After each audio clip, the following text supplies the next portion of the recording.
All right, y'all. This is the Back to the Boom Bap podcast, and I'm your host, Monev360, and I'm very excited to talk to today's guest. This producer made music on these two classic albums that I'm holding up right now. Like, you see the Pharaoh Monch one, and then the next one, got to get used to the opposites and stuff. But yeah, Raucous presents Sound Bombing 2. Both of these, I bought these when I was a senior in high school back in '99. So, so that's how long I've been loving this man's music. So that means he's worked with Pharaoh Monch. He's also worked with Erykah Badu, Kanye West, Method Man, and more. He has film, TV, commercial, and video game placements as well. We'll talk about all that and more. But first, help me welcome Lee Stone to the podcast. Thank you. What's going on, brother? I'm good, brother. I'm good. Thank you again for having me on. I'm really excited for tonight. Awesome. Yeah, I am too. Most definitely. How's your new year been going so far? So far, so good. Not too much going on. I've been taking it easy, kind of reflecting on last year and just getting prepared for the new year. Got a bunch of things I'm working on. So, it was all good. Spent time with the family, Yeah. I didn't do too much work. Actually, I did. I did a little production work, but not too much. I broke away. You took a little break during the holiday season. Yeah, a little bit of a break. Yeah, you gotta do that to recharge the battery. What I find with production, especially with me, like I'll get into a zone, and like it's everything that I work on, it kind of is inspiring me. But then sometimes I'm in a slump. Yeah. And everything is whack. So when I hit those moments, I gotta just keep pushing. So yeah, I kind of hit a moment like that with my YouTube channel, because I was going real hard, and probably for like the whole month of December I didn't post anything on here or whatever, But I guess there's like a time to refresh and stuff like that, and, build back up, Yeah, that's the thing about being creative, the ideas and the connection of that inspiration is out there, but you don't always have the plug for it. Sometimes it hits you and you got to pull back and just think about something else, work on other things. Yep. Yeah, and I'm excited to talk to you, and you and Nasheem Marek used to make pause tapes back in the day, right? That's correct. Yeah, we actually that was when I was in school, and we were just kind of working on music for fun. We didn't have any real outlets for anything, so he and I were just connected. And how that happened was just knowing people around the way. I'm from Springfield Gardens, Queens. He's from Springfield / Cambria, Queens. So just knowing people, and I was actually, I think at that time I was DJing a little bit, and started getting into the concept of making pause tapes, because I got tired of going back and forth, messing up on some of the back and forth. So the pause tape made it to where it was perfect every time. Yeah, could you kind of, for people that may not know, like, could you explain what a pause tape is? Absolutely. So a pause tape is if you have a break beat, for instance, that you want to continue for 5-6 minutes long, but the break may actually be about 30 seconds long. You record the portion of the break on the tape, and you pause it when it ends, go back to the beginning, record it from the beginning to the end, pause it, and you just keep doing that. That becomes a pause tape. So you're constantly hitting that pause button for the length of time that you want that break to extend. Yeah, most definitely. Yeah, so that, and so, and let me tell you, got started in production, like it is. And let me tell you a little something about that technique. I had 2 tape decks. So what I would do is the drum I would have on one pause tape, make the 4 or 5 minute break of just the drums. Then I would play that, and then on the turntable scratch in the parts of another sample or a sound that I wanted to cut on top of that drum beat, and then I would record that on the second tape deck. So that's how I created Oh, okay. So you beats. So were I actually able to like layer the sounds together and exactly stuff that's and what I was actually doing. make a track. Okay, Right. Yeah, that's that's really how I started. That's how I started. And the funny thing was the sound of it was so terrible because you're making the pause tapes and you're already overdubbing once. And these weren't right. high end tape decks. Hmm. These are like Yeah. and in tapes I can find around the house or whatever. So they weren't like really good quality tapes. But it gave the Every time sound you heard something, record something new, it messes up the fidelity. Like, yeah. exactly. But it was something about the way it captured the vibe and the rawness of that was also kind of cool on some of the breaks. And when I Yeah. eventually went to a studio, my first time in the studio, and I had the opportunity to work with the sampler and all of the stuff they had in the studio, it didn't feel like the tape. Like I still wanted to get the essence of that Yeah. the grittiness. Yep. So we actually on a couple of songs. This is demo stuff before I started making records, but kind of practicing with groups around the way, stuff like that. I Yeah. actually recorded from the tape deck and sampled that to make the beat. Just to capture Oh, that okay. that kind of that sound. Oh, So that's okay. how And I like you started. added that to the actual like recording of Right. the track. That's Okay. what. Yeah. Yeah, that's Uh-huh. awesome. So, what are your early memories of hearing hip hop music for the first time? I think for me, I had a friend who had an older brother. The older brother was maybe about 5 or 6 years older. So he was just around the age where he can go to parties Uh and huh. hear what's going on in New York. And this was around, I would say, somewhere in the late 70s, early 80s, in that time period. And he would bring these tapes, Grandmaster Flash, Okay. like all of the people we know, Grand Right. Wizard Theodore, and Yeah. me and my friends, it blew our mind. Leighton Thornhill is the friend's name. It blew Uh huh. our mind because we just heard like this new music we had never heard before. And I remember those tapes being something that just felt really special to me when I first heard Rapper's Delight, and it was shortly after that time period I heard Rapper's Delight.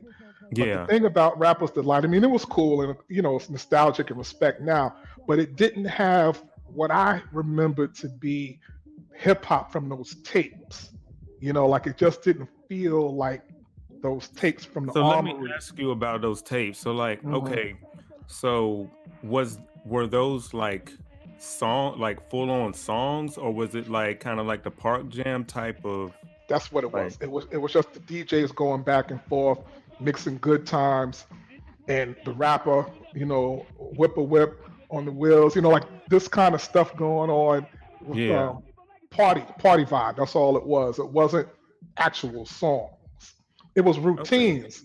Like the Right. Force Right. MCs, they had routines and stuff that you can tell that they arranged something.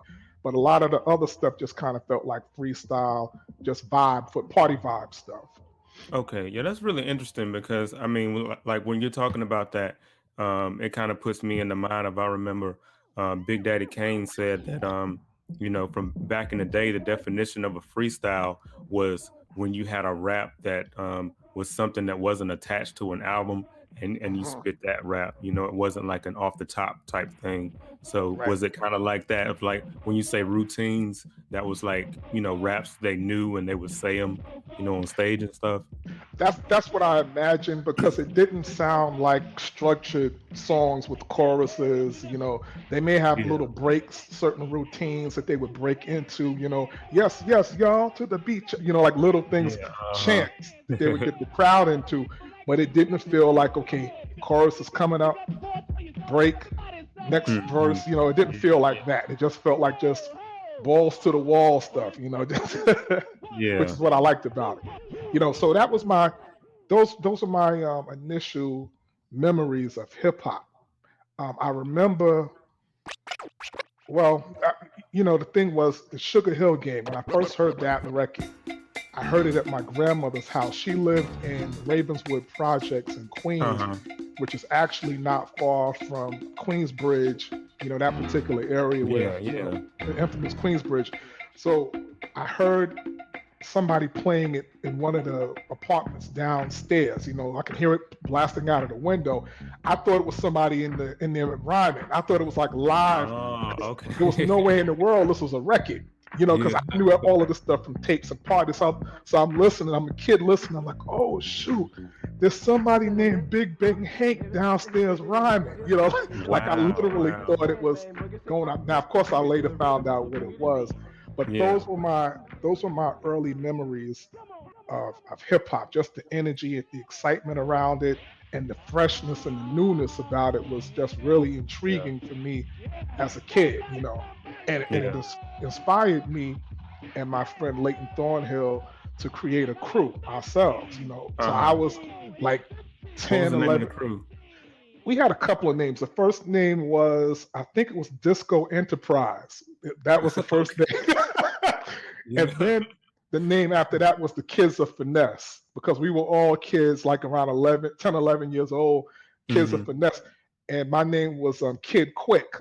And I was like fast with going back and forth, flashing between the beat. That was my specialty. As But I far as like a couldn't. DJ, like on the turntables. Correct.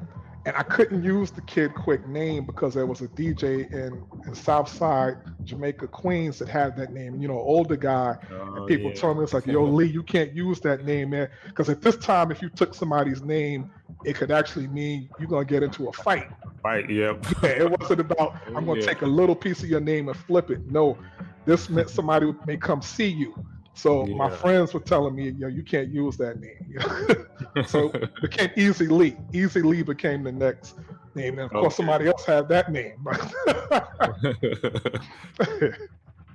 And how long was it from when you first heard hip hop until when you first started like making? Well, I know you made the pause tape beats. Mhm. You know, when did that actually start? uh, okay, so I guess when I first started making beats was way after. Yeah, that's an interesting question. I was a DJ. I started off as a DJ, and I was a DJ for the longest, and I would say really until I got to college, um, and started hanging around. I went to SUNY Westbury, which Uh-huh. is a college in Long Island. And the thing about the college, very interesting thing was when I was coming in as a freshman, Kumo D was a senior, I believe, at the Oh, time. okay. He was at the school, and so was DLB from the Fearless Four. Uh-huh. I didn't know them. They were older, and I think they actually were older guys even at school at the time. Like they guys that went back to school. But I'm a 17-year-old kid coming in to school, and I was hanging around with my crew. One of the people that I was hanging out with was Diamond D. Okay. Diamond D went to SUNY Westbury. A lot of people he doesn't talk about that much, but he went to Old Westbury as well, and we used to hang out a lot. Between him and seeing him DJing, because I had stopped DJing for a little while, him DJing and kind of got me back into hip hop, and the people that I was seeing on campus got me back into hip hop because it sounded more like what I had heard on those tapes. A lot of the records, even some of the Run DMC stuff, to me, all great stuff, but it didn't have the raw appeal of that stuff from the tapes. When I started hearing the stuff that Diamond D was working on, and getting introduced to some of the radio stations that were playing hip hop. Yeah. This is around the time when KRS-One, BDP started learning about That's the Public Enemy. That brought me back in to hip hop because this felt like what I knew, the angst, the energy. Yeah, it just felt good, and I kind of skipped over something. When I was in high school, I was in a heavy metal band, so I went from DJing, into when I got to high school playing drums in a heavy metal band. And that really connected me to raw stuff. I like the raw Yeah, music. yeah. That's what it was. So like groups like Metallica, Slayer, this was the stuff I was checking out in high school. So when I heard Public Enemy, Boogie Down Productions, that to me felt like the angst of the Yeah, heavy almost metal like stuff. heavy metal, but Yeah, for hip hop. yeah, yeah. So it connected me back to my hip hop roots that I kind of broke away from. And that was so your question. So that really got me back into the idea of hip hop, and I made my first beat. I remember what it was. It was a pause tape beat. Went back to the pause tape of Sister Sanctified Break, Uh-huh. and I combined that with Proclamation of the Wicked, which was a rock band called Celtic Frost. So I blended Okay. those together. That was my first beat. I was somewhere around 18 years old when I did that. Okay, that's pretty cool. Yeah. Okay, and talking about the like making your first beat and everything, after you stopped using pause tapes, what was like the first drum machine or like production equipment that you started producing tracks on? I went to a school called the Institute of Audio Research, and this was after college. And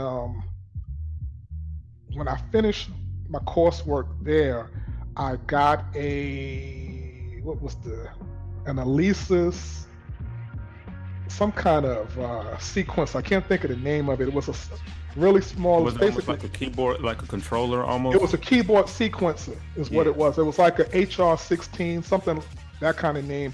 I had a Casio keyboard that was MIDI controlled, and then I had a Akai SO1 sampler, which was really a keyboard sampler. It wasn't meant for any long-term sampling. I had like I think 11 seconds total in the whole machine, and it had 8 banks of samples. So you were restricted to a certain number of sample per bank. So I was speeding samples, records up to make them fit. Like everything was. Yeah. That was my first. The sequencer was sloppy, so it wasn't tight. Like my beats weren't really locking in properly, but it allowed me to get my ideas out. So that was my first setup. But really at that particular time I was working on just getting the ideas down. So when I went to the studio, I had like a scratch pad, So when I went to the studio, I was using, I think they had Cakewalk, the SP1200, like those kind of things they had going on. So I was able to use the professional stuff in the studio, but at home, that was my setup, kind of like a consumer kind of setup. Yeah. Kind of like make a makeshift type thing in a way. It was. And it gave you good practice for when you went to the studio. Absolutely. Yeah, I loved it, man. It really, the only thing that I was lacking was the ability to tighten up the drums. And I was able to, when I got my 1200, that was when I learned how to get my drums tight, once I got the 1200. When you say tighten up your drums, what was it that the like Alesis and the the Casio was lacking as far as when you did your drum programming? It was the way the sequencer had very minimal ways to kind of lock in onto a grid. You know how we lock into a grid today? Right. Uh-huh. With this particular, whatever, it was almost like working unquantized, but the quantizing that it had in there would shift it to these exact numbers that didn't have a real scientific way of locking the beat. So if I was off on one snare or off on one kick, that was it. There was no way to really change it. I could throw the whole thing off. Right. Yeah, and it felt.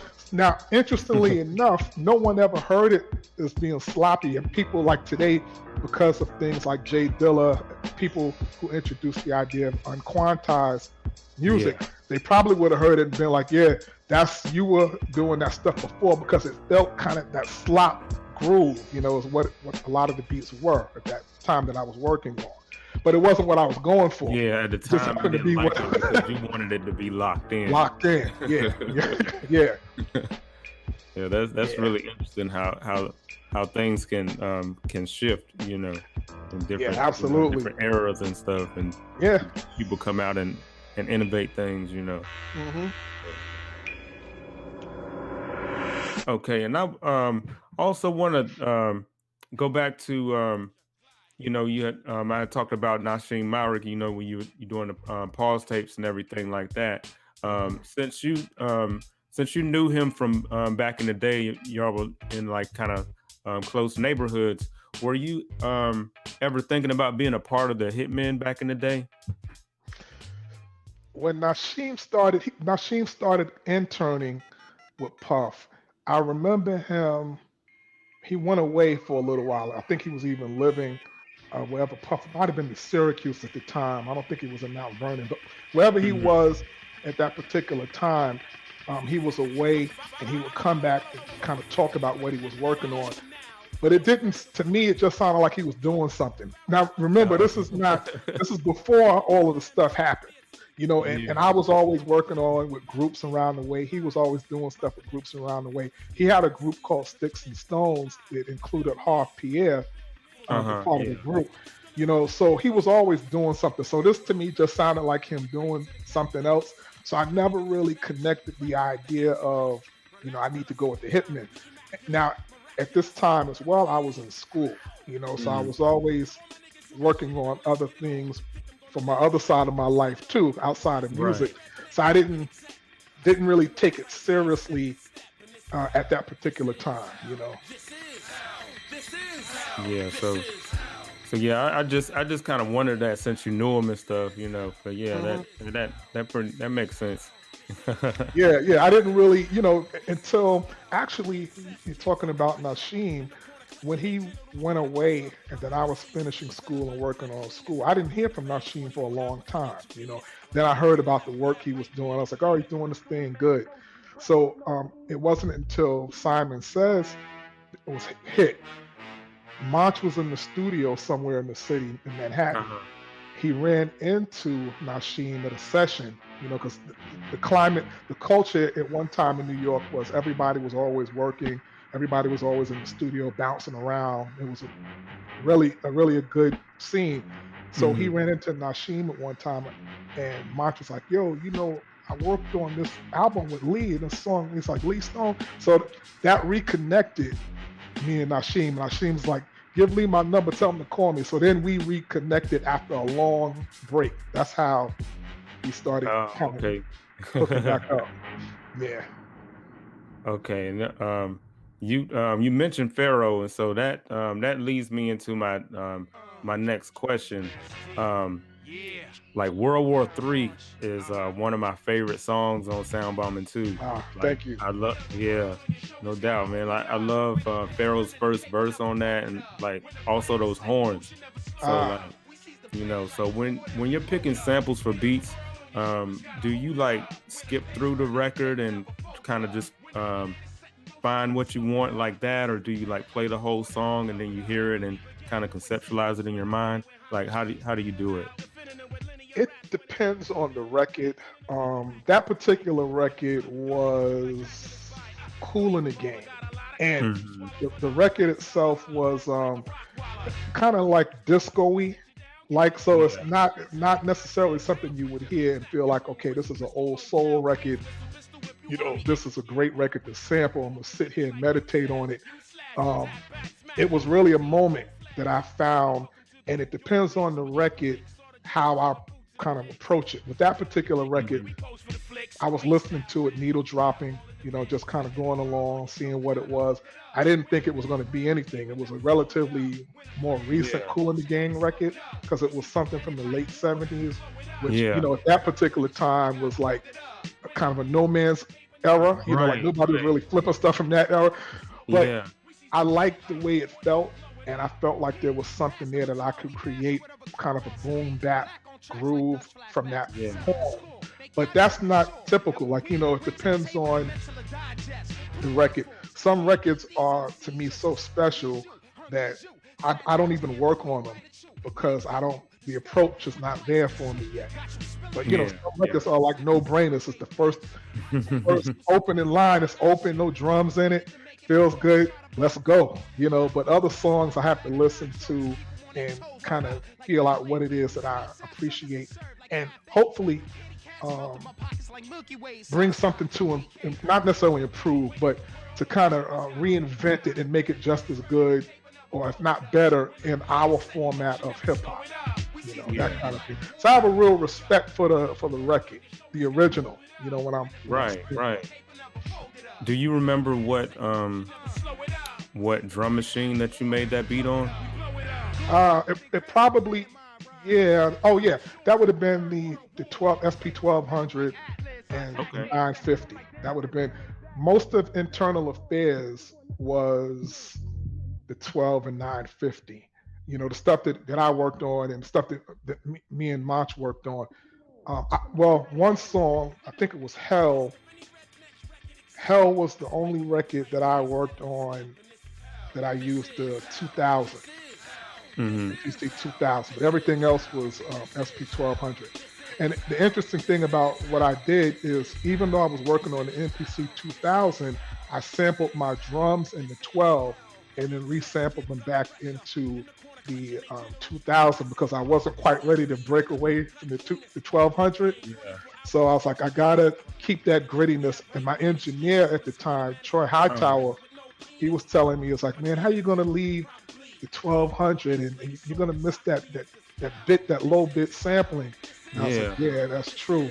All right, you know what I'm gonna do? I'm gonna sample 12 and then go back into the 2. That's what I did.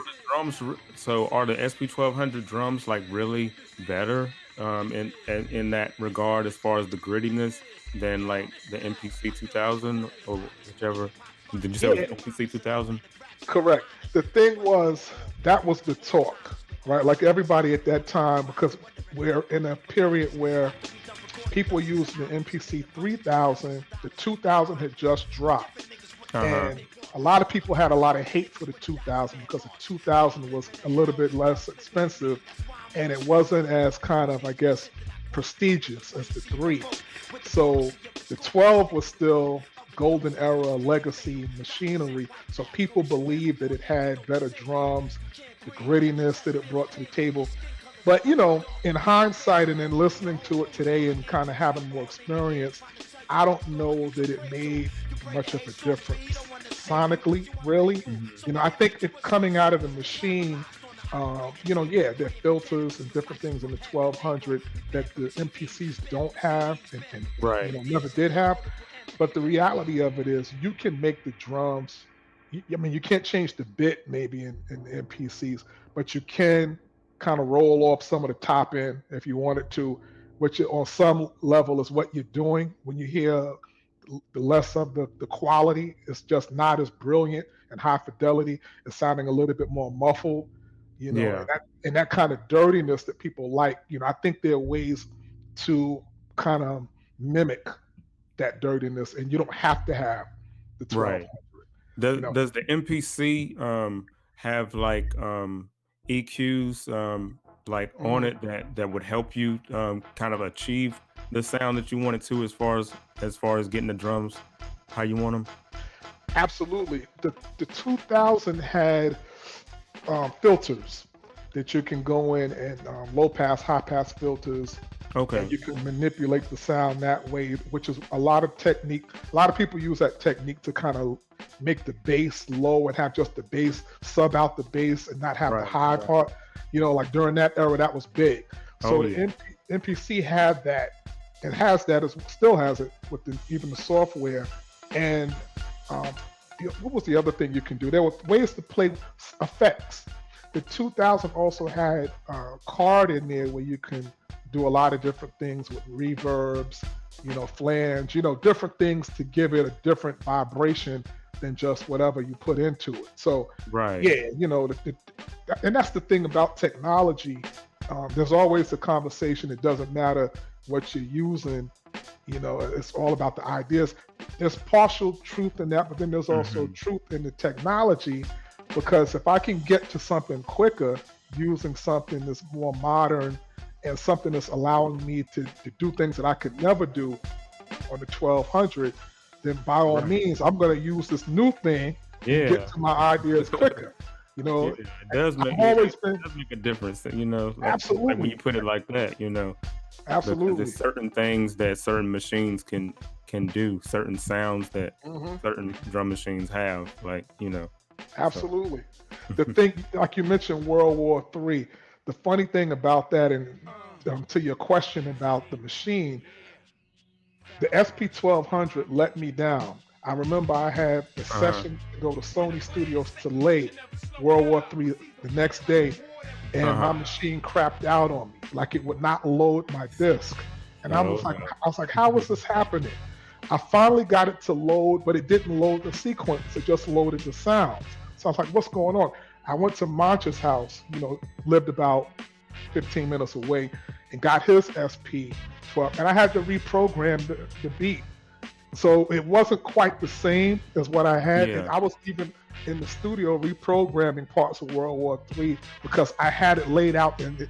And So it didn't save it, so you kind of had to like I had to redo the beat. essentially remake the beat. Yeah, and that was a nightmare. Here's my opportunity. If I think about it now, this is my first time going into Sony Studios, professional studios, and I think we were in the A room at the time. If not, it was the B room, this is like Mariah Carey's room.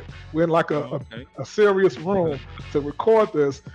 Um, Tony Maserati, I think, was the engineer for that. I Okay. believe Yeah, I he definitely was. heard of him. Yeah, big time engineer. He has plugins named after him. So we're in there, and I'm like, damn, my daggone machine just stopped working on me. What is this a sign, God? What's going on? What's going on?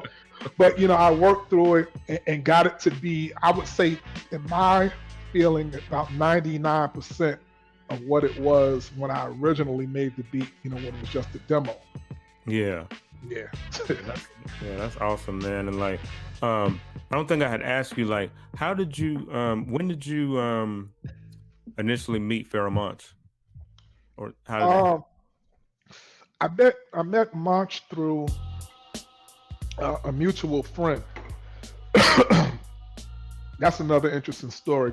I met him the first time. A friend of mine, Mr. Complex. He's a rapper. Real name was Corey Roberts. Okay. So he actually was looking for a DJ. I'm gonna take you through the short part of his story. He was looking for a DJ. He worked at the airport with a friend who lived on my block. Um, Uh-huh. Complex comes over and he realizes, well, shoot, you're not a DJ. You're actually now into making beats, which is what I was focusing on at that time. And he was like, Yeah. well, I'll let you know if I ever need some beats. You can work on some stuff for me. I said, all right, cool. Let me know. So he was going to a show one night. It was a De La Soul Tribe Called Quest show at Hofstra University, which is out here in Long Island. So he asked Uh-huh. me if I wanted to roll. I was like, yeah, I'll roll. It's like, okay, I'm bringing two friends of mine with me. So March was one of the friends, along with Extreme, who was the manager of Organized Confusion. Hmm. So that was when I first met March. I think, yeah, at that That time I like hit. when the first Organized Confusion album came out, or like before? Uh, this would have been maybe the second album. It wasn't the first one. It might have Okay. been like around the second time. Got Yeah, somewhere around that time. And I don't think it was the third because I think they had three albums. Equinox being the last one. This would have been the second album. So that was my first meeting with him. I didn't care for him all that much, when I met him because he was very quiet. And I always tell him he was kind of quiet and just kind of. that seems ironic. Like, Yeah, I didn't quiet type. because he was so quiet. And then how I took that was that he just wasn't personable. Right. Like so it was just like, well, I shouldn't say I didn't care for him. There was no. It wasn't love at first sight. Yeah. It was pretty much he was there. I was doing our thing. To this day, though, talking about that show, that had to be the best hip hop show, if not best show that I ever saw in my life, and simply because of the sound, like the Mhm. sound, the Tribe and De La, the 808s Yeah. were rumbling your clothes. It was like a phenomenal show. But yeah, that would have been my first time. Now, fast forward to how we really connected and bonded was we went to, at this time, Monch was working on his weight loss. He was heavier Uh-huh. when he was Yeah, on Organized yeah. Confusion.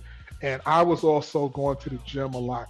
So again, it was Mr. Complex that glued us. It's like, yo, let's go to the gym together. So we all went. Complex was working at the time. I wasn't, and Monch was available to go out during the day. So he and I connected and we started going to the gym together. This is before we ever worked on any music together. Okay. And actually there was another part of the story I skipped because I met Monch once I found out, back up a little bit, once I found out who he was musically and everything.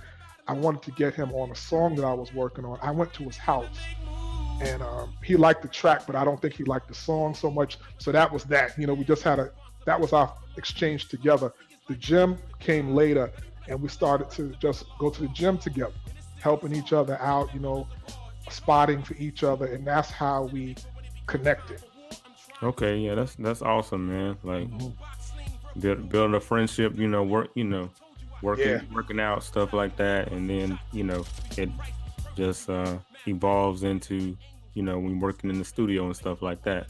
Yeah, we had a lot of discussions during that time. We were reading a book called Behold the Pale Horse, and Behold the Pale Horse. I got that book on my bookshelf. Okay, so you know what it is. I know. Yep. So that particular book deals with a lot of conspiracy theories, and if you're depending on where you are in your life, it could be a really dark book, like make you feel almost depressed about the state of the world, the CIA involvement, like militia groups. Where are we headed as a nation? And this book was supposed to be something that was coming in the future. So I was in a really dark place at that time. I think Monch was too, and we used to have discussions about that book. And I think part of that is the reason why the Internal Affairs cover looks the way it looks. It kind of has a very espionage, kind of dark look to it, because this is where we were. Our kind of headspace was there, kind of coming through the fire, if you will. World War III. That's what that's where it comes from. Yeah. Mm-hmm. So like your song Mayor by Pharoah Monch, that came out in 1999, on the Sound Bombing 2, and Saturday Night by Ghostface came out in 2000. Yeah. Are you a producer who gets upset when you hear another producer use the same sample as you? Because I mean, it could just be coincidence. It doesn't always have to mean that they were, getting right. Yeah, absolutely. I don't get upset. No, the quick answer to that is no. I think that it's funny when I heard that record. I was like, oh shoot. It kind of made me feel a little good because somebody may have heard it and been like, okay, this is so dope. I'm gonna tell you a secret about that song, Mo. Okay. When I first did the beat, I was like, you know what? I don't like this beat, but I know other people will. And that's that. I didn't like the track, but I said, but I'm gonna do it because I know people will like it. And when I worked on it with the actual song with Monch, he made it have value for me. And of course, I love it now, and it has a history, right? It's very meaningful. And that song, Monch's father was he passed away, years before the record.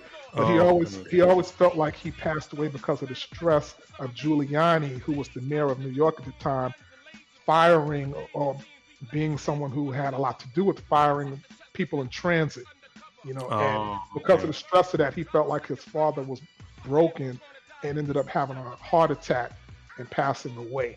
So the lyrics in there, I shot the mayor, is basically his feeling about Giuliani. That's what happened to his father. I don't think he ever spoke about it. He may have, but that's where that comes from. The energy behind it. Interesting, yeah, because he was very, charged up on that song. On that one. That was really a dedication and a memoriam to Mr. Jameson. I never met his father, but Monch speaks of him very highly, and that was really hurtful for him to lose his father in his early 20s like he did. And like you have so many songs that I didn't know you produced, like Mm. like On My Block by Scarface with Uh-huh. Streamyard. Like, how did the Scarface collabo happen? We Nashim and I were working in Daddy's house, which is Pub Studio, Uh-huh. and we were just working on beats.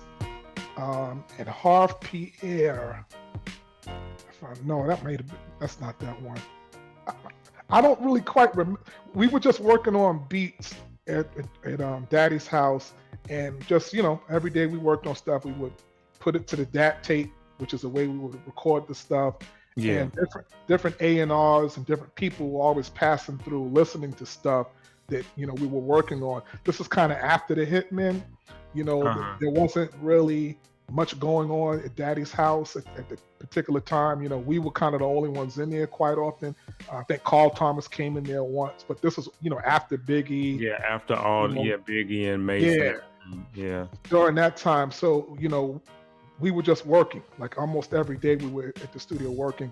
Somebody heard it, and Tina Davis, who at the time was the A&R for Scarface, she heard it, and it became a song. It got sent down to him. He worked on it. Became a record. Next thing I knew, we're getting the call to come into the studio to lay it with Scarface. So I don't quite remember like what it was. Just beats, just us working. Matter of fact, no, Scarface, that On My Block was done at my house. We did that at my house. Okay. And I don't know how. I don't know how it became a record. I guess it was something like we sent it to somebody. Maybe Harv Pierre heard it, and then next thing we know, Scarface had a copy of it and wanted to do the song. I just remember that. Yeah, that was actually done. Like that, you don't even know it just got in the right hands and. see at that time what it was.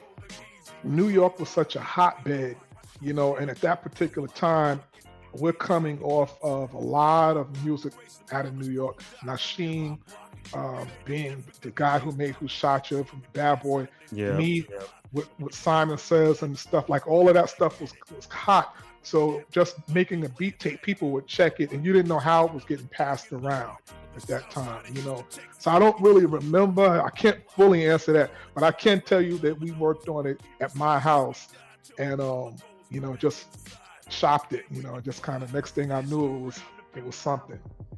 Yeah, and you also mentioned Simon Says. So like you, so I know, so Pharaoh produced that. Did you worked on that with him? Like, yes, we worked on the Simon Says together. That was one. I remember the day he called me. We were working on the album Internal Affairs. Yeah. So he was watching a movie. And the movie happened to be Godzilla with a friend of ours named Tyrone Chambers, and he was like, "Yo, check this out, man." So he plays the sample in the loop. I'm like, "Yeah, that's something. Bring it through. Let's work on it." So he laid it out in the 95012 at his house. Basically, what I had heard, he brought it over. We started putting the drums and everything, shakers and all that stuff to it. Yeah. Put the intro to it and laid it out. And then I directed and recorded him on the vocals, for the execution of the actual song. And there was a couple of different versions of that record too. When he first did it, I was like, you know what, you need to come back around with the Get the Fuck Up, because it only happens once and then you go off into the tail end of the chorus. So we did an alternative version, and then when he did, I was like, nope, that's whack. Let's take it back to how you had it. Keep it raw, So that was a phenomenal recording session. I remember the second verse for that particular record when he was recording that, and I was sitting there listening to the groove, especially that run, Exorcist, Sexorcist, all of that. I was like, damn, this is it. So he comes out, he's like, I'm gonna do that again. I was like, nah, you got listen to this. You ain't doing nothing again. Listen to this, because it was like the vibration of what was going on. I felt something special in that moment, and thank God, like a lot of times when I feel that it works for me, and there's something to go with. That happened on another record on the album that Manch actually had the words wrong, and he did change it. So he wasn't at the mix session. I'm not gonna tell you what it was, but we got to the mix session. What song it is? Because he would kill me. But the thing was, he said the words wrong, but it felt right. Yeah. So he didn't come to the mix session. So I'm in there with the engineer. He's like, "There's 2 versions on this second verse. Which should be the one?" I was like, "Just use the first one," because that was the one that felt right. The second one was the one he corrected. So he always gets at me. It's like, "Yo, I can't even listen to that song because you used the wrong version." But no one knows. Like, no one knows. Yeah. And it felt right.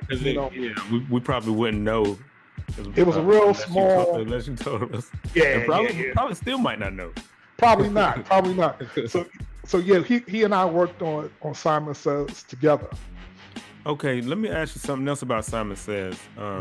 So like, how did you record the sample? So like, if he was watching it on TV or a videotape or something? So the videotapes had audio outs. So you come out of the audio outs and you go into your sampler using little the audio outs are the RCA cables. So you get the converter, the RCA cables to go to the 1/4 inch. Use the 1/4 inch, go into the sample in, and you record the samples that way. Oh, okay. Yeah. And also I know you used a tweet sample for Pharaoh's song "So Good." And there's also some beautiful keys on that track as well. In addition to sampling, do you also play live instruments? Yeah, I do. I actually started off as a kid. I took lessons, guitar lessons. I never took piano, and I also took drum lessons. Drums was the instrument that I actually studied. Learned how to read music, and kind of did more in that area than the guitar. The guitar was just kind of like a passing thing. My parents put me in guitar lessons so I could do something, but I didn't spend a lot of time on it. I had a piano in my house growing up, so I would go into the living room and kind of chink on the piano and work out things. So I can figure chords and, even some changes out just on what sounds and feels good, but I can't sit there and play you a full song, but I can get chords and vibes and certainly add to samples to make a song bigger. That stuff is easy for me to do just because of the years of tinkering around with music. Yeah, so you can know just enough that you can get the sound out that you want to get. Correct. Now the tweet, I didn't do that record. So Good. Monch did that on his own. That tweet, okay. So Good record. Yeah, he did that one. So my research was that's fine though. That's fine, but the interesting thing about that, he very often he lets me hear stuff that he's working on for my input. So there've been a lot of things that he works on that I input that I don't even ask for credit. He does the same with me. And the reality of it is, the first thing that I worked on musically, I was in a group, and he co-produced the song for my group. That was actually how we really got started working on music. He did that, and it was a co-production. He found the sample and everything, and then my group later went on to kind of add more instrumentation to it. The group was called Left Mood was the name of the group. Left Mood. Okay. Yeah, it's floating around on the internet, some of the stuff. Like we released an EP, and it's around, just on vinyl. Do you know how long ago that was that y'all came out with 98? 98, okay. Yeah, I think it was like 98. Look for it. Yeah. It was something that if people who hear it now, they say it sounds kind of like lo-fi. It's kind of what we were doing was we were looking to blend. The template for the group was CeeLo and Slim Kid Trey from Far Side. Yeah. You know how they had the kind of sing song style with their rhyme? And we were doing that with kind of boom bap music, but like jazzy boom bap. We had we had 2 girls originally in the group. Then it went down as me and a brother by the name of Bo, he goes by the name of Destined Soul now. Destined Soul is an author and he also is a hip hop historian. He's been on a couple of Unsungs and everything. That was my Okay. partner in the group Unsung and Left Mood. So what we did was try to just find something, a new sound, so it was like a boom bap, pretty much lo-fi. What you hear today, Yeah. we were doing lo-fi. So think of CeeLo on some lo-fi, or some Kid Trey on lo-fi track. That's what Left Mood was. Okay. Did you do the track called "Hold On" Desire? Now you afraid to...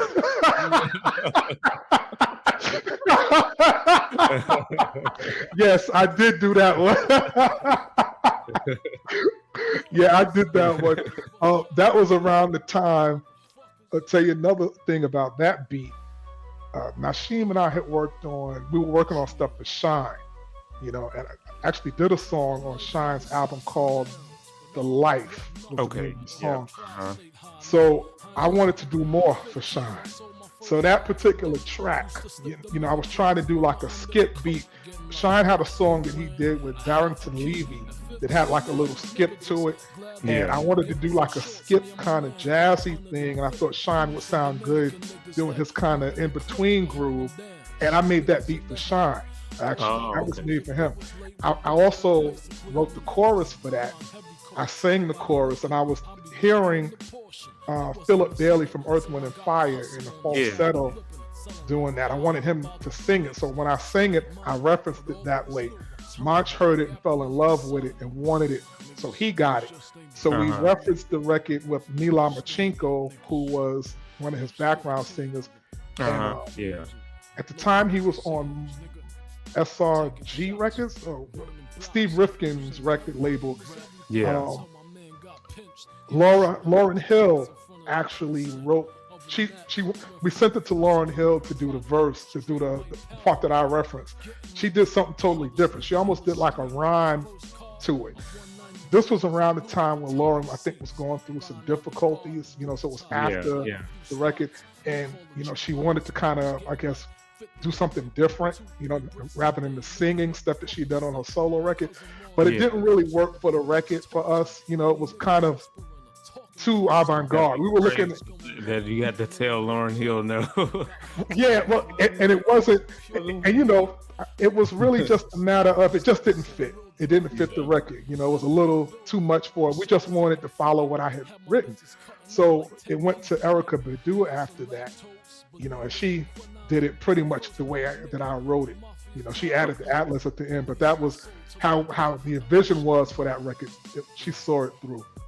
But that's funny, amazing. Right?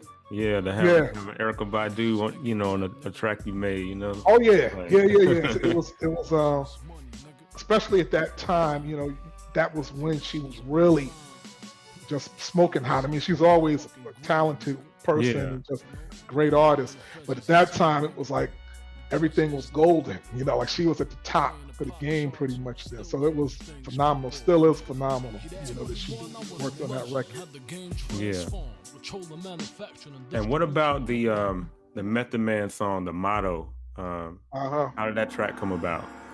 So that was the one where I kind of got it confused when I was telling you the story about us being at Daddy's house and Harv Pierre coming through.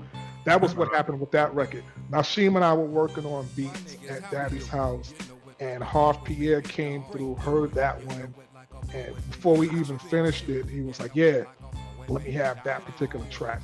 So Method Man did the verse to it. I took it back to the house and I added it's more string. We had a little bit of a disagreement. Harv didn't want me to add anything to the beat. He's like, nah, just let it stay how this is raw. And I was like, it's kind of boring. It's like a 2-bar loop. I think it's 2-bar loop. And that sample goes hard, man. It does. Really does. Well, thank you for that, man. But I just wanted it to breathe more into it. So I added the keys to it, and then the swells, the sub swells. Still kept it raw, but then wanted to just have a little spice on it. So that was what was done to flavorize it a little bit, And what funny thing is, Method Man says that's the only song to this day that he likes off that album, and the only thing that he performs from that album. He won't perform anything else from that album. You know, Yeah. I guess he just didn't like it as much as some of his other records, but that particular the motto, still to this day he performs that record Yeah. from time to time. You know, I'm sure not all the time. Yeah, that's what's up. Okay, and All My Fault with Big Sean and Kanye West. Yeah, yeah. So that that happened while I was in my again in school. You know, I was working on my PhD, and at that particular time, um, I took a break from music so I can focus on my studies. And when you're in your PhD program, you have to take comprehension exams, the exams that kind of go over all of what you went through from the first half of your coursework to make sure that you can continue in the program. So I was really focused, and once I took the test and I passed my comp exams, I felt free to work on some music again. I worked on 10 beats, and I worked on the machine at this particular time in terms of my tool. Worked on 10 beats. 4 or 5 of those beats were grabbed up by Monch when I let him hear it. Two of them were grabbed by Kanye, you know, and one of them happened to be what ended up being All My Fault by Kanye West. You know, so we got that. And then Nasheem and I went to the studio and worked on it after they were chosen, you know, put extra things on here and there. But that was what, that's how that happened. You know, it was pretty much me taking a breather from music and jumping back into the music.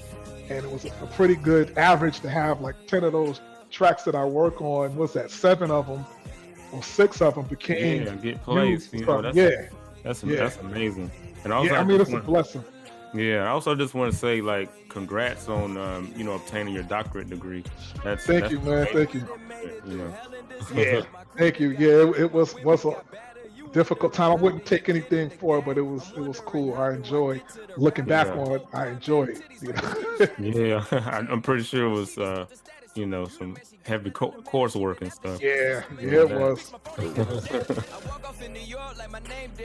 And do you think it leaves less room for bias when producers let their music speak for itself, and they're not like someone who's like high profile and always being seen and heard? Because I mean, I'll be honest with you, like for the longest time I didn't know what you looked like. You know, I just read your name and the credits of, like, you know, the Pharaoh album, Internal Affairs, and Soundbombing 2, and I was like, okay, Lee Stone, you know. But yeah. Well, see, a lot of that is because I was always working in education and trying to further myself in other areas, you know. And luckily for me, musically, my music did speak for itself, and you know, I guess people felt something for it. So I was able to keep one foot in music while I was still doing other things. Like I never really full steam ahead did music after Internal Affairs full time. You know, it was kind of always me just dabbling in it. So I didn't really have the time and space to do too much of being the representative of Lee Stone, the producer. You know, I just didn't do that. Like interviews, going to the different parties, and just kind of being in the mix that way. I just didn't have the place for that. Now, in terms of your question, it's a funny thing you ask that, because I interviewed James Mtume, when I was working for from Mtume, Yeah, Juicy was the Biggie Rhymes on Juicy. His band Mtume was. So you know, he's also, well, he's passed now, but he was also someone who was a philosopher almost, and a real student and a wealth of knowledge when it came to music. So when I interviewed him, and I was working for a poetry magazine at the time, when I interviewed him, he talked about hip hop. One of the problems with hip hop and black music in general is it becomes instant music, you know, because we glorify the producers of the music, not so much the artist all the time. It becomes producer driven, and it makes the music have one-off feeling, because you're not kind of grooming the artist, living and breathing with the artist. You're seeing the producers all the time, and you have super producers, and they become bigger than the artist. And then he did the comparison. It's like, well, Motown records, but do you know what Doja Holland looked like? Do you know what? And I mean, music people do, but the layperson doesn't even know those names. They don't. Right. A lot of those Motown songs, you didn't know who produced them. You just knew the artist. Yeah, and you like the record. And it was hip hop that brought that into the forefront, that we see the producers more, and you have the idea of the super producer. Now, we had super producers, of course, but to have that person be kind of in front of the artist, that became something that you really started to see more of in hip hop. So his feeling when I interviewed him was that was not really a good place for the music. My personal feeling, I understand that, what he means by that, but I also think that it's fine to be known for the work that you do. You take somebody like Timbaland and Dr. Dre. I mean, you're not going to forsake knowing what these men look like. Right. It's just too much work, and too much good work out there for us not to really see what do these people look like that's making this. So I think that a lot of what we do as hip hop producers, we stand on the shoulders of people who came before us and did have the notoriety, like Pete Rock. And I mean, Pete Rock, I remember hearing him talk on the record, and it gave the record flavor, and I wanted to, and I mean, it got to where I like seeing Pete more than CL, because he just, that's Pete Rock, So probably one of the first people to really do the ad libs like that on the. What I remember. So, so I don't think that, I think it's cool that that's done, but I do understand on some point what Mtume was saying as well, where it can supersede, override the artist sometimes, and make the music a little bit kind of instant music, or not as valuable, because we're not having a chance to appreciate the artist the way we should. Right. And on songs like My Block and World War III, I noticed you have like it's a drum pattern where it's like a stutter step, kind of like in certain spots throughout the track. So like, did you discover that, like exploring the features on your drum machine, or do you tap it out live? Like, what's the story on that? Yeah, I used to, so we're going back now 20 years ago. And we're going back at a time when hip hop producers typically made the drums feel like live drums. It was boom bap, but it felt comfortable. Right. For me, I thought that the drum machine tools, we should use them because they have something that a drummer couldn't do. Like a drummer can't necessarily, I mean, a good one can, but the kind of mechanized thing that you get when you hit note repeat and hold the sound down is not something that a real drummer would think to do and could do with that kind of precision of a machine. So it was on purpose, me messing with the machines, trying to make something feel like a hybrid between the machine and like a person. So I had a record called Guns. Guns was a song we never released. March and I worked on for Internal Affairs, and in that I used a note repeat in the hip hop on the hi hat. So the hi hats were going, which became what we now see people do that all the time with trap beats. Right. When I did that, when I did that in '99, it was like, what the hell? But see, what I was doing, I heard it as the gun clicking. So you hold down. So I made the hi-hat click like that. Yeah. But people thought I was crazy for doing that. But so the song was never released. Huh? You're too early. way too early. Way too early. It was it's interesting that you talk about like using note repeat and everything, because like behind me I have the book Dilla Time, and in that book he kind of like talks about how it's almost like a misconception of people thinking that what Jay Dilla did was only just not quantizing when he programmed his drums, but he actually figured out a way to use the MPC where he could make it sound like that. So it actually, like, the feel of it is actually even kind of different than what an actual drummer would do, you know. So like, it's really kind of interesting. I was talking to a friend of mine, also a producer by the name of Super Dave West. What he was telling me is there's a movie, Five on the Black Hand Side, I think was the movie. At the end of the movie, there is, and this may be in the book, I didn't read the book yet, but there's in the movie, people are clapping on set to the music that was happening. So when they recorded the movie, they couldn't sync whatever the people were doing with the clapping to the sound, so the claps were kind of sloppy. They were they had a connection, a grid to them, but it wasn't gridded in with the snare of the song. So what Dave was telling me is I don't know if this was a conversation he had with him or the book or what it was, but he told me that JD heard that and was inspired by how that felt. That on-offness inspired him to. And here's the thing: if we listen to Jay Dilla's beats, they're not all the same like that. Like everything he did isn't the offness. It depended on what the song or what the sample or whatever called for. That he did. Some joints are just locked straight in. You know, you can hear. Some of them do feel a certain kind of swing, but absolutely, like, people have the misconception that everything is unquantized.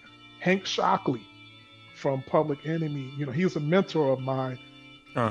He taught me what they would do a lot of times with the sounds. None of that stuff was quantized. They would fly it in or feel. One time they would throw things in, but some of that was due because of the technology. They were limited, so they didn't have the ability. One time because there was no click edit, like that's undo. Right. And everybody got their hand on something in the studio. You know, it wasn't like you had program stuff. You know, everything was all programmed. So sometimes by necessity you come up with stuff. And for me, like we talk about the drum stutter, that became something of me just trying to do something where I was a hybrid of the machine people, but also using this great piece of tech, you know, to the fullest. You know, that's really where it came from. And something cool to give the track some variation, you know. Like, that's key. That's key, you know. Like, Keep people into ear candy. Ear candy is important, you know. And when you're producing beats, do you have an artist in mind usually, or do you like just kind of make it and then say, you know, I'll send it out and see, you know, where it ends up, you know? It both ways. Sometimes if I get a call to work on a project, you know, that is what it is. But in terms of like working and just having something in mind, that happens as well. Like, you know, I'm thinking about, I want to do a so-and-so track, or I'm feeling kind of like this particular record inspired me. Let me see if I can catch that kind of groove on another record that I do, or something that I work on. But it varies, man. It's not really all or nothing unless it's something that I'm doing for the artist. Like, for instance, got a call. D-Dot is working. I don't know if I should say this, but working on a record for Black Rob. You know? So of course he passed on, but you know, this record, taking the vocals and different things. So I sent one thing off that they're working on for him now, but that was me thinking about D-Dot. Actually, no, Black Rob. They actually sent me the vocals for that, and so, you know, and then Nasheem and I are going to work on some things as well for that project too. You know, I don't know where that project is right now in terms of their final decisions on all the cuts, but you know, okay, so something will be coming out. Black I Rob. I believe be so. Interesting. I always liked Black Rob. He was real dope. Oh yeah, like great dude. Like that life story. It's man. Classic, man. Yeah, and a real cool dude, man. Like every time I met Black Rob, really nice, genuine dude. You know, just a real cool dude. Can you think of any song that you where you made a beat and you had an artist in mind and it ended up going exactly to that artist? Uh,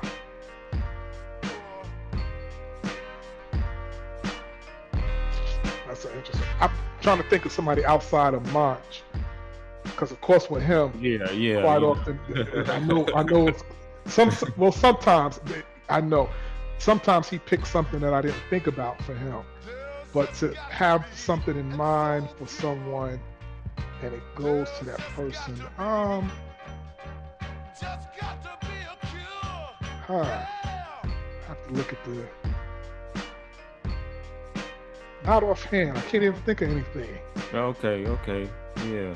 specifically. But you Yeah, I said can't, sometimes Monch will pick something that you didn't think he would pick. yeah, quite often that happens. With the album PTSD, one of the songs, I listened to the album and I thought it was missing something. I thought it needed something, and I sent him.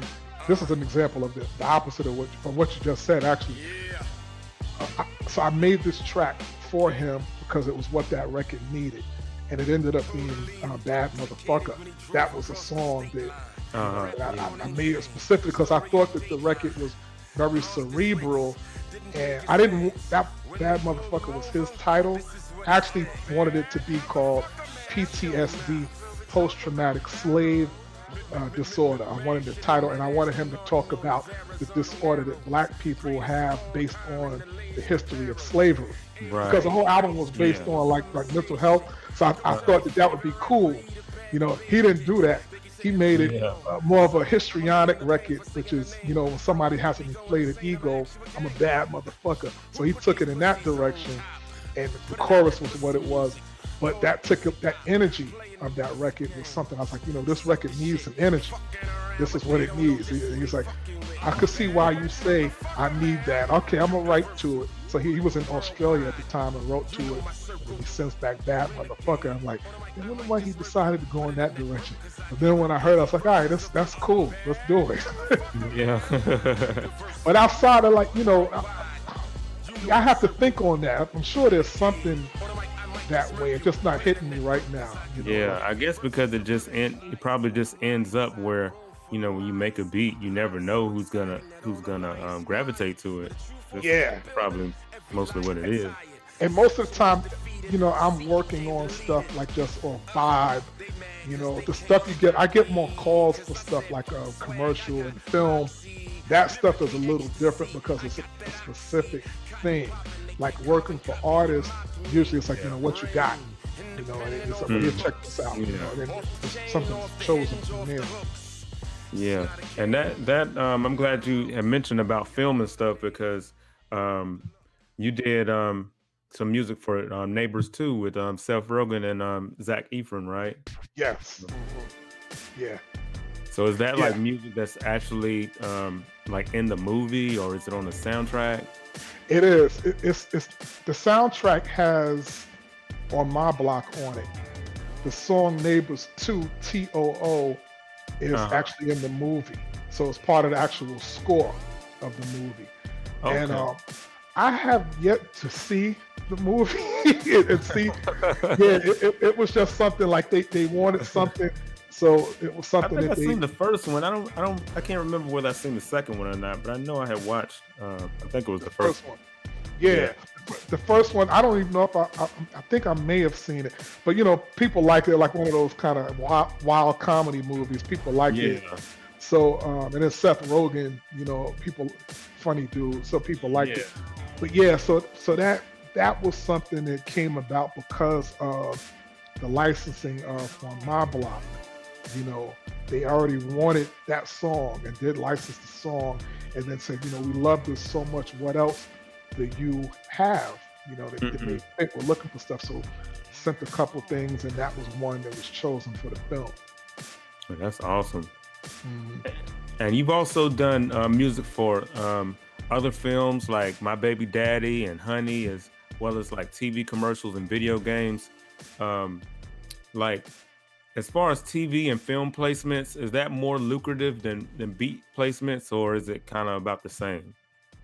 See, licensing your music is really the lucrative. This is why it's important to own your publishing, because you don't know the life that your music can have beyond. If it's a song for somebody, or beat or whatever, instrumental, if it catches the ear of people working in film, commercials, they will license that material for a length of time, and you can set what you want based on how much they want it. And you can even set your price. There have been times, just to give you an example, we always get licensing deals or requests for on my block. A lot of them we turn down simply because the money isn't what we want. And I've gotten, there's been a lot more money made from licensing material than from beat placements. Beat placements is cool. You get your front end, you get your back end, you get your publishing, get your royalties off of it. But the licensing puts you in a whole nother place. Now that's, of course, if people want to license their music. Not everything gets licensed that you work on. It has to be something that people want to actually use for something. But yeah, absolutely, I would say that having a song that captures the essence and soul of what people want for their commercial or movie, and then it gets put out there in a whole different format for a lot of times a wider audience, and it's for a limited time. A license could be 6 months, it could be 6 months for the renewal, a year, it could be for a one-off. I mean, I literally sold one track to Nike for a commercial that they were using for an event that they had. They had an in-house event, and they bought something just for an event, so it was a one-off. And that's the only time that they used it, just for that event. Just for the one-off event, yeah. Wow. So so then I'm free then to go and still go back and sell that track if I wanted to. Yeah. And yeah, video game, all of that is really TV commercials. It's a very lucrative area, which is why it's kind of hush mouth. Like, a lot of people are looking to work with the latest artists if they can, but the reality of it is there are other areas to make money in the creating beats and making music, and not everybody has to be number one on the Billboard or number one on playlists and Spotify for that to happen, for you to make nice money in music. Yeah. And I'd imagine, like, what you can price it, is that kind of based on, of course, like how high profile the client is that's asking for it, and also like how long is they want to use it for. That's right. Yes, it's based on both of those things. Certain clients just have the money.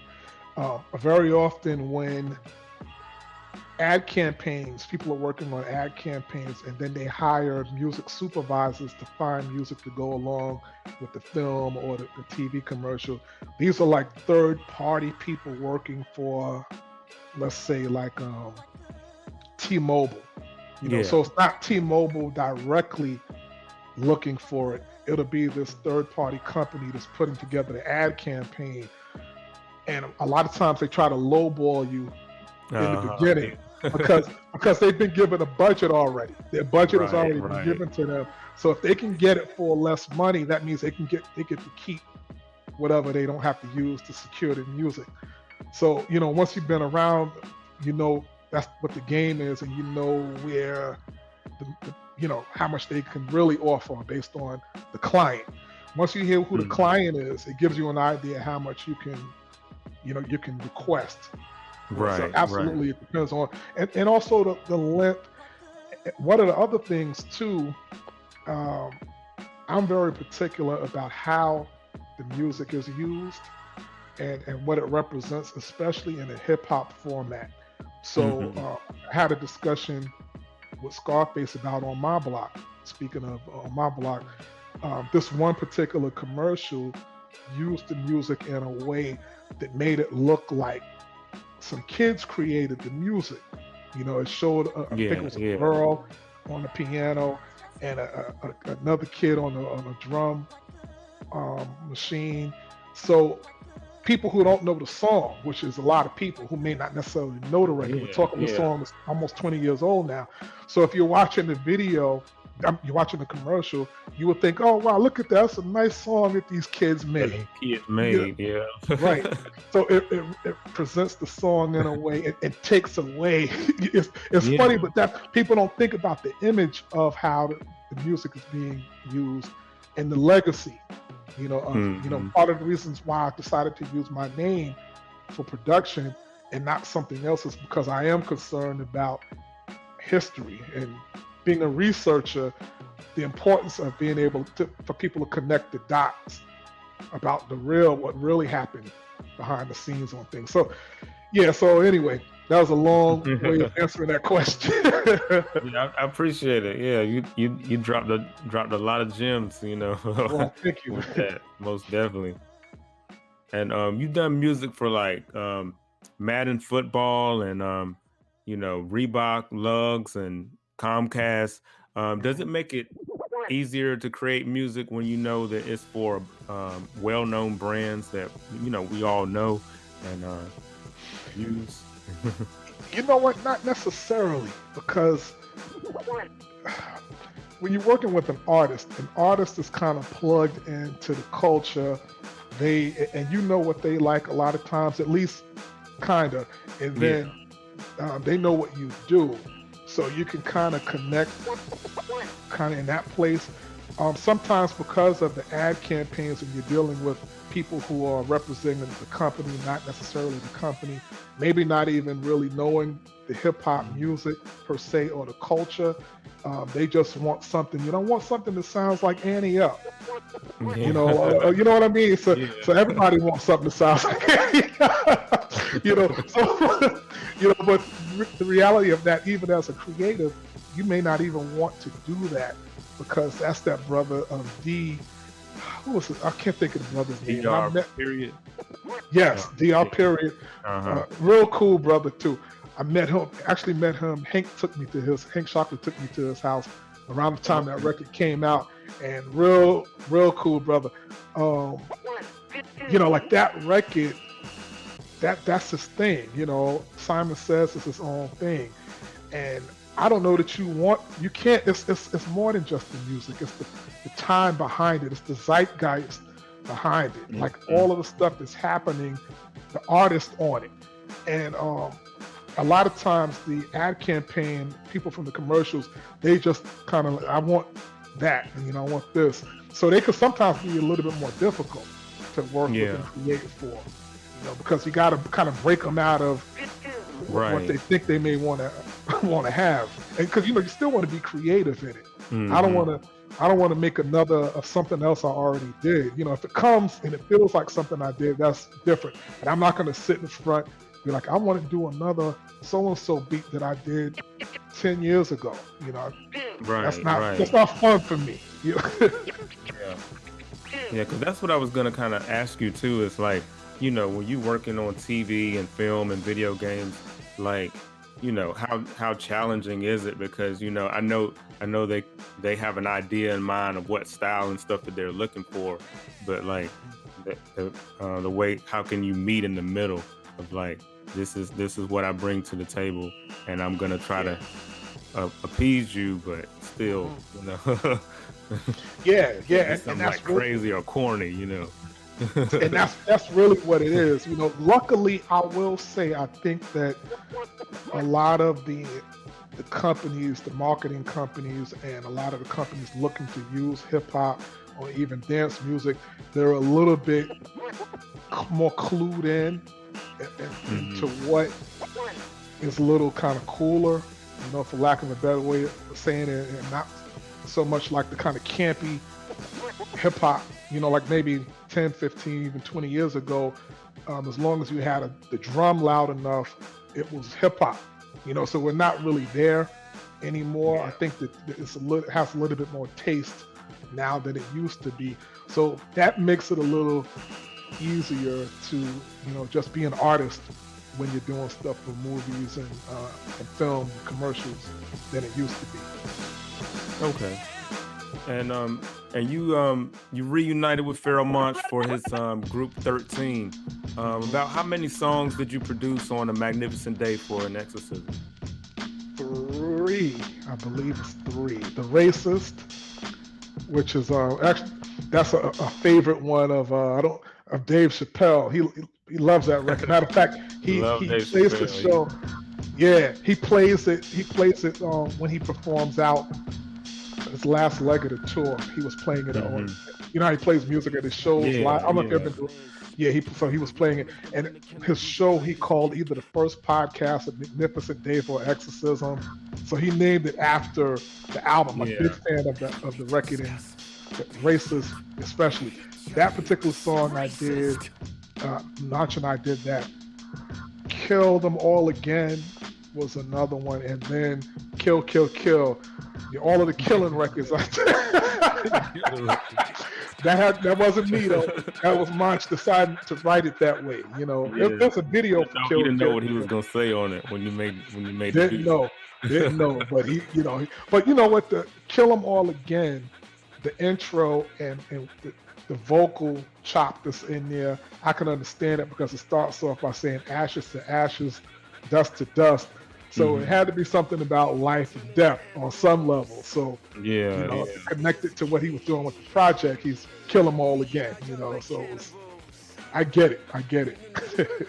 Were you in the studio for the sessions, or was it Some kind of of like them. ascending tracks? No, I mean usually with March, I'm in the sessions with him. Trying to think about. Yeah, well, actually, the Racist he actually did here, right here with me at my house, the vocals for that. Now we Oh, went okay. to the studio to finish it. We finished it out of Premiere Studio. Actually, that song was done. But Kill Them All Again. Kill Them All Again. I think he did the first verse somewhere. I'm not mistaken, but pretty much I'm there for the sessions. It was interesting with this record because Daru is from Tennessee. He doesn't live in New Uh-huh. York. Marcus does. So we did meet up most of the time for the sessions, but sometimes I was sending files to Marcus, and then he Yeah. would send it back to me. I work on it. Then we would go into the studio to finish it. So it wasn't like the thing we're all sitting in there together for the whole album, like that way on the stuff we worked on. A lot of it was kind of putting it together. Now for every song we did get together in the studio at some point. Yeah. But it's like But a, it it's wasn't like a mixture of in right. the creative Yeah, process of it. Right. exactly. Yeah. I mean, like Kill 'Em All Again, that's a track. I did that track. That was one of the ones from when my comp exam. That was the one. So that was Uh-huh. years, at least 4 years before it came out, maybe longer before it came out, and maybe more like 5 years. But so it was like different timelines for how that stuff gets done. Yeah, You that's know, amazing how it can be like that too. Like you can have a track and that's sitting around for a while and then it comes back up. yeah. Well, I had to do that, being Internal Affairs and Monch being the first rapper that I worked with outside of Mr. Complex and getting a lot out. Monch is, you can see from his catalog, he doesn't put a Mhm. lot of stuff out, because he Yeah. takes time to craft material. So working with an artist like that, you can't really do stuff that sounds like today. And I never was really that. Like I'm always kind of creating things that I'm thinking down the road where things may Yeah. go musically. And you certainly got to do it if the artist that you're working with may not come out for 3 or 4 years. I can't Right. put, because I mean, you look at trap music, right? And how quickly it went from the long 808s to like the short distorted 808s. So now if you were doing Trends trap, change so fast. yeah, if you were doing trap music 2 years ago and you got a whole album that sounds like that, you got to change your album. The minute the Mhm. baby came out and it was more short, distorted 808s, and that become more the norm, that Right. long ass slow 808 ain't gonna do it no more. So you know you gotta. In my mind, I'm always thinking ahead and thinking about where the music may go. And kind of hoping I can help push it in that direction. I mean, I've been accused, people that heard some of the other stuff that I've done, they're like, yeah, that's dope, Lee, but that's not hip hop. like because it just sounds so outside of what people kind of the stuff people think of is when Different they hear sound. hip hop. Yeah, yeah. And Mhm. that stuff never came out, because I don't usually play that stuff out, but I have a lot of things that are very, very different. Put it to you that way. Yeah. Yeah, I bet so. And like, so being as though 13 is a band, Mhm. did it with you working with samples and stuff, was that a different approach as far as your creative process with putting that together like that, or how did that work? It it was one of the things that I did that no one else I don't think did it. My concern was I didn't want it to sound like a hip hop album per se and approach it the same way.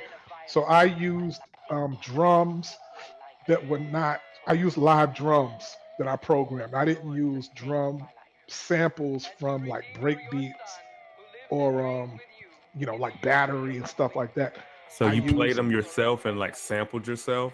Well, I did part of that, but mostly what I was doing was because Daru, I also chopped up some of Daru, his drum playing and implemented those parts into the record. But primarily what I did, I used addictive drums, Uh-huh. um, because what that is, that's a drum VST, Yeah. and I processed it with plugins to make it sound a little bit gritty to get kind of like that 70s, I guess, drum recording sound. But because the drums out of the addictive drums can be really clean, almost too clean, Yeah. sometimes. So so I had to I used that. The trick to addictive drums for me is always the velocity, right? Is to make sure you have your velocity at a point that sounds natural in the room and not get too much of the room in your programming. Because a lot of the records that we know and love, like the breakbeats, Impeach the President, and all of that, Yeah. sound kind of dry, like dry and in your face, punchy. To get that sound, I do a lot of saturation, compression, EQing, and then also velocity has to be right with those patches, So, Yeah, the but yeah, that velocity. was the approach. That's right. Yeah. So it doesn't sound Yeah, so robotic, like, yeah. Definitely robotic, definitely. Yeah, that's a whole really important.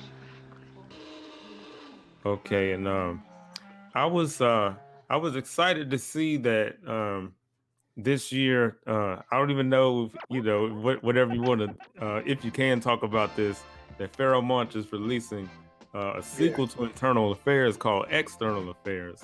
Mhm. What, if anything, can you tell me about this project? Yeah, just started. Just started working on it. Just had a discussion with March about it about a week ago about it, and there's some song ideas that he worked on Mm-hmm. for it. That again, I'm kind of giving him direction on it and certain things. I haven't jumped in quite yet. I Yeah. told him that for me, um, it's also a matter of the timing. But the other thing is, I really want to get to a space where we're consistently creating. When we did Internal Affairs, to take you back for a minute, Uh-huh. Monch was coming to my house. He was riding his bike, from his house. It was probably about half an hour bike ride in the hot summer of 99, 98, 99, I guess it was, because the album came out in October. 99. Yeah, October of Yeah, 99. yeah. So that summer of 99, um, somewhere around April, May, just all the way into the summer, um, we were working almost every day on material. And it was a consistent, some of the stuff didn't come out. The line for, and I hope he doesn't get on me for this, the line that he used in Simon Says, The Exorcist, Restlessness, that particular run, that was from another record called Make It Happen. He used that line in a song called Make It Happen that we didn't use for the album, but it was part of the demo that got Oh, okay. it got the record deal, the solo record deal at Raucous.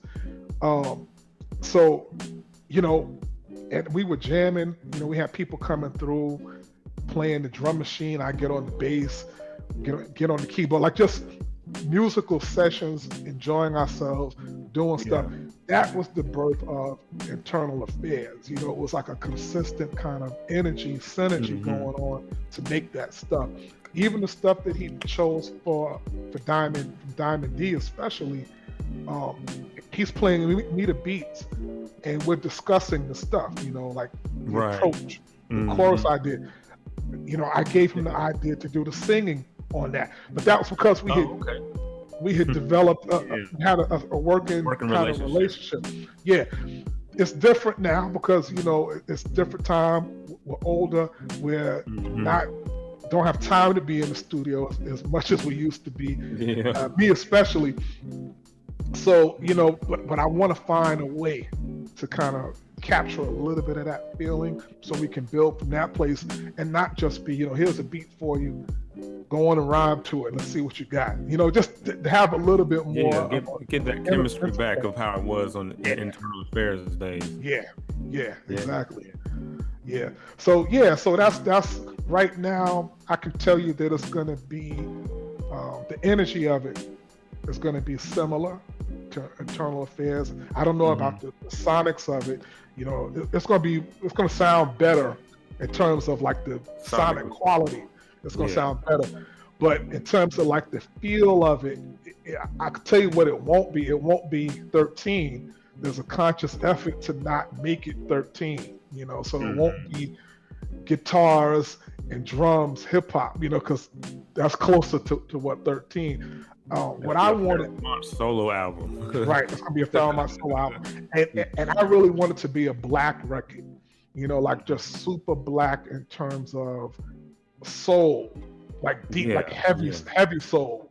That sounds very interesting. I wanted to be like gut bucket type soul, you know. And that's my thinking for it, conceptually, and even the way it makes you feel. You know, bringing back soul samples and stuff for it and stuff too, like possibly that kind of thing. Yeah, you know, just really be like some of like the blackest stuff you've heard in a long time. You know, and in a sense where, you know, I think we can do that. It doesn't have to be grimy sonically. It could sound good, and it doesn't have to be clean either. It doesn't have to sound like an R&B record. It could still be. It's really more. And it's the intention behind it, because even the topics that he's talking about need to be that. There's one song in particular that I can share that maybe I can't say too much about. It may be a 13 record. I'm not 100% sure, but if it becomes a Pharoah Monch record, this record, the stuff that he's saying on it, he's really, it's some profound stuff in regards to the industry. You know, like that's kind of like you hope the album goes in the direction of. I'm hoping it stays. Man. I'm hoping it stays there, and to be unafraid. You know, a lot of records I hear, people are afraid in their music. They're afraid to say, you know, you can kill 1 million people on your records, and especially if you're killing 1 million black people. That's not hard. You know, that's actually soft to make that kind of record. You know, that's what you're doing. Right, yeah. What's hard is to now talk about what corporations are doing to people and call out names of people, like, you know, Jaguar Wright. You know, she's talked a lot. Fearless. She's been airing out a lot of stuff. Yes. Yeah, that's hard to me. Like that, telling those kind of truths and being blatant and not being afraid of the repercussions. That's being hard. It's not hard talking about drugs that I'm selling on the corner, or how many niggas I could kill, or how many or even the girls that are getting fellatio. I mean, that's been commoditized now. That's what they're trying to. They know, because they know what makes money. So it's not even, you know, it's not even like rebellious anymore. You know, it's not. It's the norm. And the thing about it, what I always talk about, like black pain. You know, black pain. There's a lot of money to be made on the pain of black people. No one does anything about it. It's entertainment. Yeah. It's entertainment for black people. It's entertainment for white people to look at how these people are, the animals. And I don't know. People talk about it, like we think it's popular, it makes money, but we do know that it gets promoted.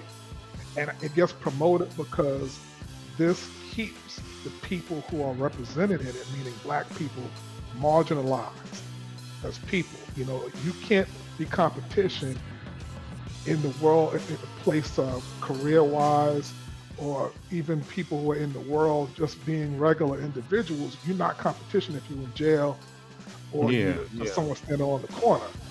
So if you're producing music, putting music and information out there that this is who these people are, and they start to internalize it and become that, then you got a whole group of people who are out of the game. They're out of the game and no competition, because I could do what I need to out here as a businessman. I don't need to hire you.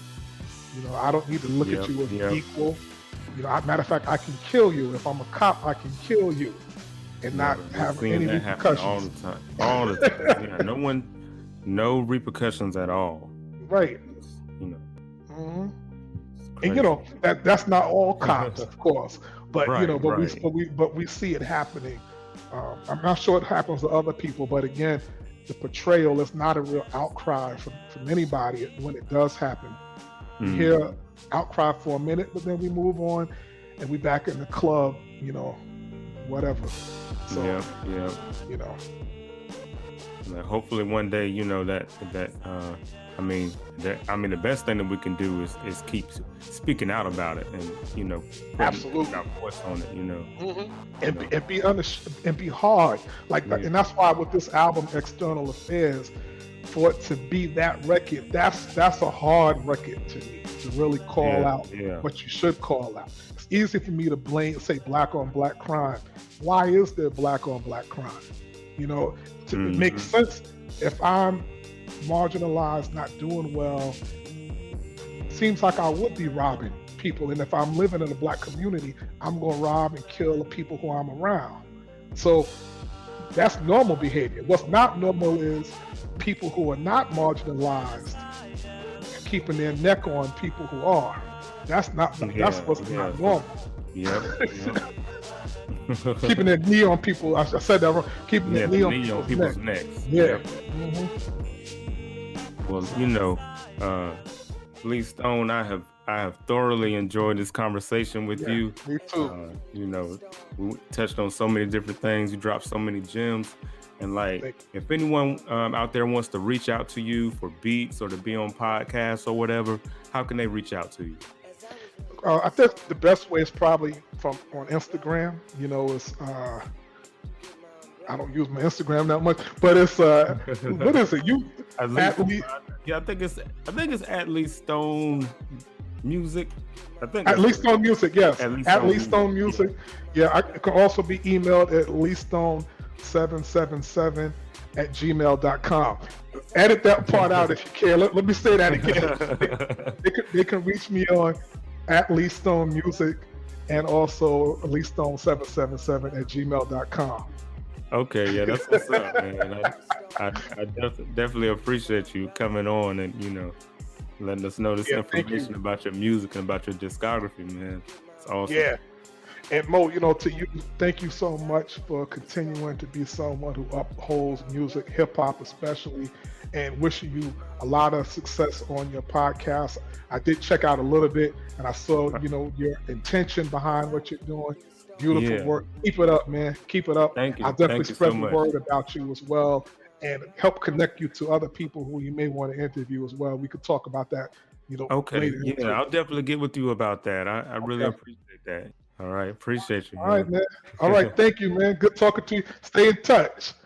All right. I definitely will. All right. All right. Peace.